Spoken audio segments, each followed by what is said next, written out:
Klezmerish are about to release the last track from their lockdown songbook.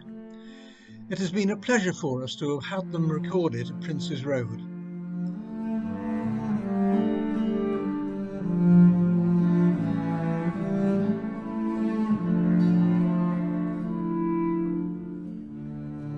Their appearance here is just the latest oeuvre in the musical tradition of this synagogue.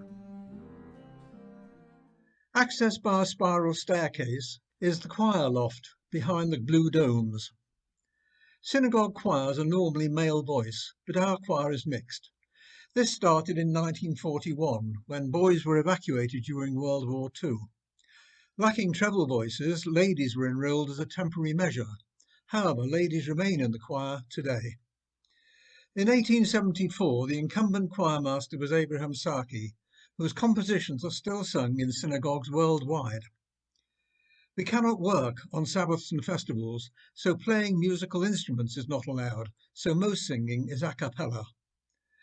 Traditionally, a cantor leads and sings our services. One of the most beautiful is the Kol Nidre service on the Day of Atonement. Kol Nidre Vesarei Ushevei Vacharamei Uvekonamei Vekilosei. In 1880, Max Bruch published his haunting and still very popular Kol Nidre composition for cello and orchestra, basing it on the service he had attended here.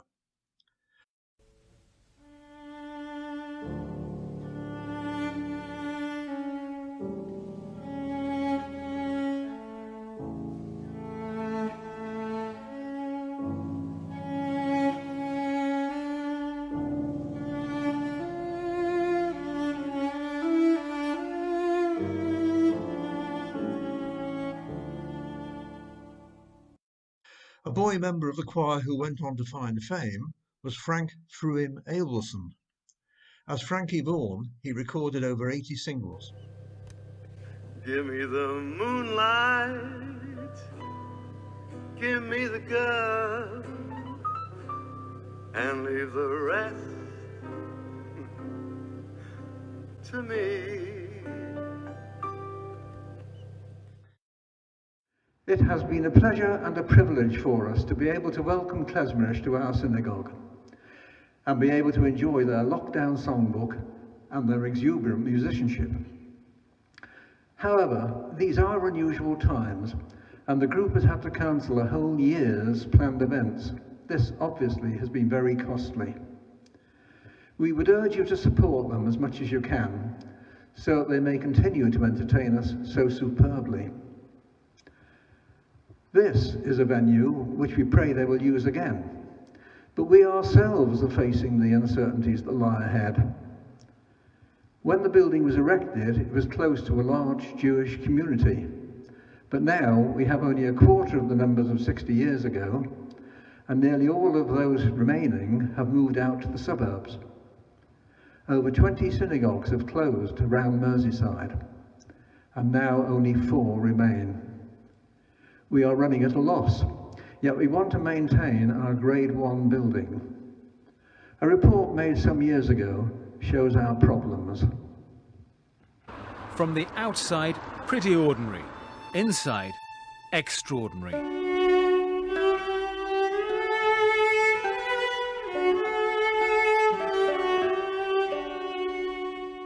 But decay, damp and dry rot are taking their toll. It's a tragedy to see a building like this succumbing to the vagaries of the weather, but we're just desperate to keep it going. We can't let the building like this just disappear. The Princes Road Synagogue was built in 1874. And it's probably one of the leading Anglo-Jewish synagogues in the country. The decoration of the building is beginning to come to pieces, the paint's beginning to peel, the plaster's blowing, salt's coming into the building. It's one of a number of synagogues where dwindling congregations make fundraising difficult. The rabbi thinks it needs £500,000 for repairs. English Heritage has funded restoration here in the past. The congregation hope it and other bodies will help again. Since then, the situation has worsened. We also would appreciate any support you can give us. So we wish you all healthy times ahead and many more occasions here when we can be together again and enjoy the music of klezmerish. Thank you.